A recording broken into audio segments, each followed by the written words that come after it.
TV रख के पास पागल हुई सास।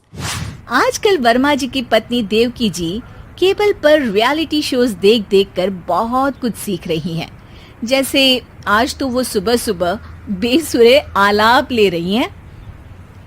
सारे गामा धा। माँ जी, सारे गामा पाधा नीसा होता है। अरे वो तो सब गाते हैं, ये मेरा स्टाइल है। आवाज तो कम कर लीजिए माँ जी, पर्दे फट जाएंगे कान के। ये कहो कि पर्दों में आग लग जाएगी। देखना, मेरी आवाज सुन के जज आग लगा देगी, आग लगा देगी, तू तो आग लगा देगी, ऐसा बोलेंगे। सरिता वहां से परेशान होकर चली जाती है और सास रियाज जारी रखती है। सारे गाओ, सारे नाचो। तभी बाबूजी दुकान से लौटते हैं। अरे देवकी, क्यों तानसेन बनी हुई है? कान से खून निकालोगी क्या? अरे क्या हुआ, रियाज तो करने दो मुझे। इसको रियाज बोलते हैं? ऐसा लग रहा है जैसे घोड़े हिना रहा है। घोड़े पे बैठ के ही बम्बई जाऊंगी मैं तो, जब जज साहब कहेंगे कि देवकी तुम मुंबई आ रही हो।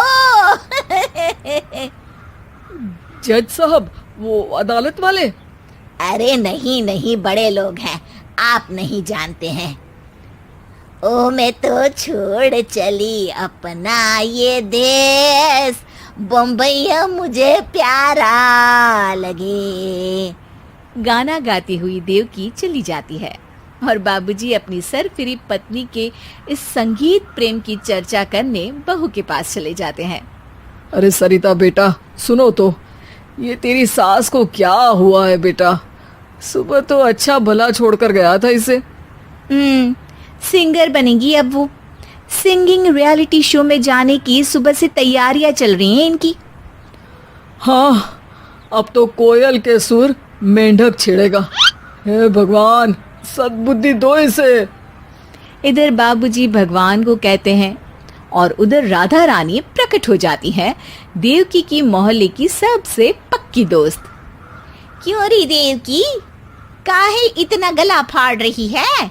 कोई चीखने चिल्लाने का कंपटीशन है क्या? अरे ये देख, नया सिंगिंग शो, मैं भी गाऊंगी, हिंदुस्तान के दिलों की धड़कन बनूंगी। अरे इतना बेसुरा गा के दिलों की धड़कन नहीं, दिलों का अटैक बन जाएगी। इससे तो अच्छा है कि नाच ही ले। वैसे भी दिन भर मोहल्ले में नाचती तो रहती है तू, कभी इसके घर कभी उसके घर। देवकी को समझ में आ जाता है कि उसका गाना किसी को पसंद नहीं आ रहा।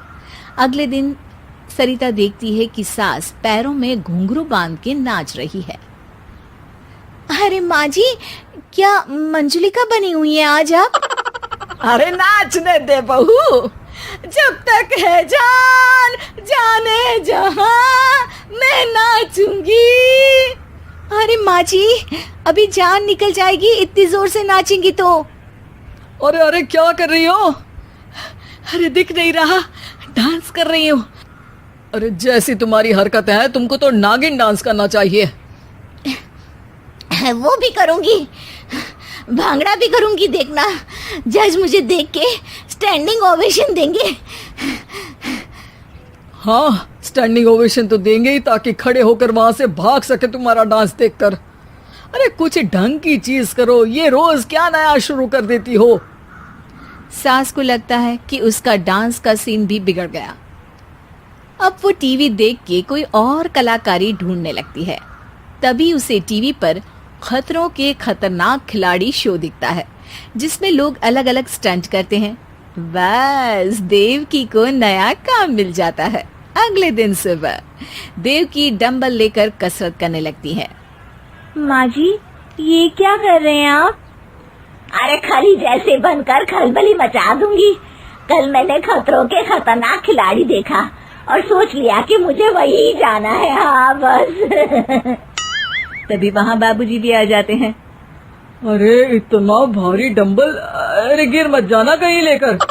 अरे चुप करो, तुमसे कुछ नहीं होता इसका मतलब ऐसा नहीं कि मुझसे भी कुछ नहीं होगा। मैं तो खतरों के खतरनाक खिलाड़ी में जाने वाली हूँ। हाँ मैं तो इस शो में तभी गया था जब तुमसे शादी हुई थी।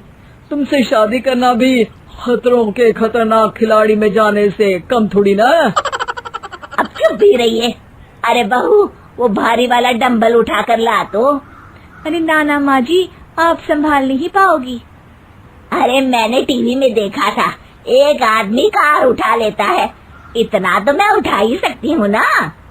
बहू घबराते हुए भारी वाले डंबल माँ के हाथ में दे देती है।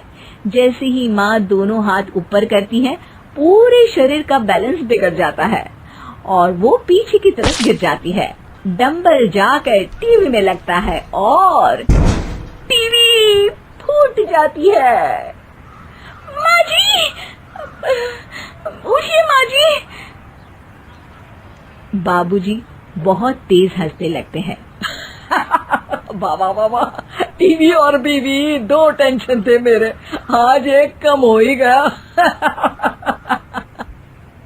बहू भी सास को उठाते उठाते इस बात पर ताली बजाकर हंसने लगती है और देवकी फिर से गिर जाती है। और इस बार देवकी भी अपनी बेवकूफी पे हंसी रोक नहीं पाती।